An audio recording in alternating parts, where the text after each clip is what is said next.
शादी का माहौल था। रोशनी से चमकता घर, ढोल की थाप और हंसी से गूंजता आंगन। लेकिन इस शादी में कुछ अजीब था। गांव की बुजुर्ग महिलाएं फुसफुसा रही थीं। ये हवेली फिर से खुली है, उस कमरे में कोई नहीं जाता। क्या इन्हें बताया नहीं गया?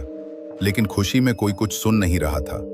दुल्हन रीमा को उसी हवेली के पुराने कमरे में सुहागरात के लिए सजाया गया। कमरा पुराना था, लेकिन फूलों और सुगंध से भरपूर।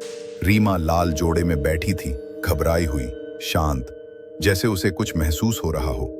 अचानक हवा का झोंका आया, खिड़की अपने आप खुल गई, पर्दे उड़ने लगे और तभी रीमा के लहंगे की झालर खिड़की के बाहर उड़ती नजर आई और रीमा कमरे से गायब थी। घर में चीख पुकार मच गई। रीमा का पति आदित्य जब कमरे में पहुंचा तो देखा कमरे का दरवाजा अंदर से बंद था, लेकिन दुल्हन नहीं थी। सिर्फ लाल लहंगे का एक टुकड़ा खिड़की से बाहर लटका हुआ था। परिवार वालों ने समझा, हो सकता है रीमा डर गई हो, कहीं छुप गई हो। लेकिन सीसीटीवी फुटेज ने सबको झकझोर दिया। रिकॉर्डिंग में साफ दिखा, रीमा अकेली कमरे में बैठी थी। फिर अचानक कमरे की बत्तियां झपकने लगी और खिड़की की ओर देखते ही उसकी आंखें चौड़ी हो गईं, जैसे किसी अनदेखी चीज से डर गई हों। और फिर कैमरा ब्लर हो गया। आदित्य ने गांव के बुजुर्ग पंडित जगन्नाथ को बुलाया। जगन्नाथ बोले, इस हवेली में पहले भी एक दुल्हन गायब हुई थी, 40 साल पहले। उस रात भी लाल लहंगा ऐसे ही हवा में उड़ता देखा गया था।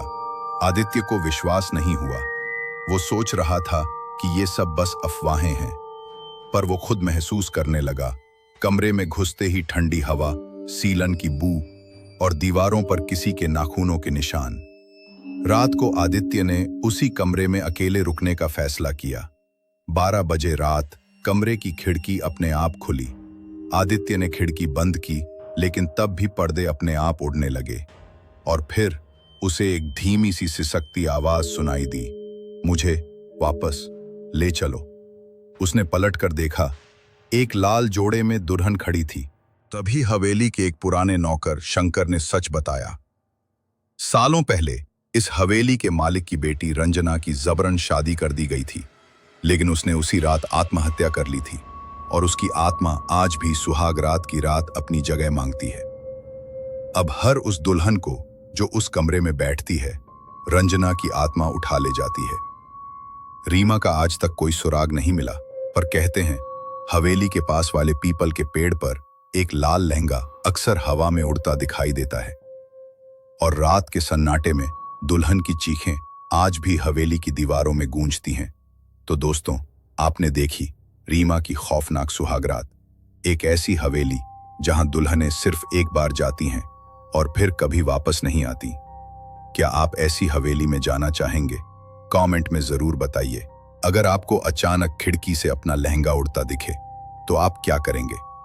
और अगर ये कहानी ने आपको डराया हो तो लाइक जरूर करें, शेयर करें अपने दोस्तों के साथ ताकि वो भी डरें, और सब्सक्राइब करें हमारे चैनल स्टोरी नेक्स्ट को ऐसी ही रूह कंपा देने वाली कहानियों के लिए। अगली बार मिलते हैं एक और सच्ची डरावनी दास्तान के साथ।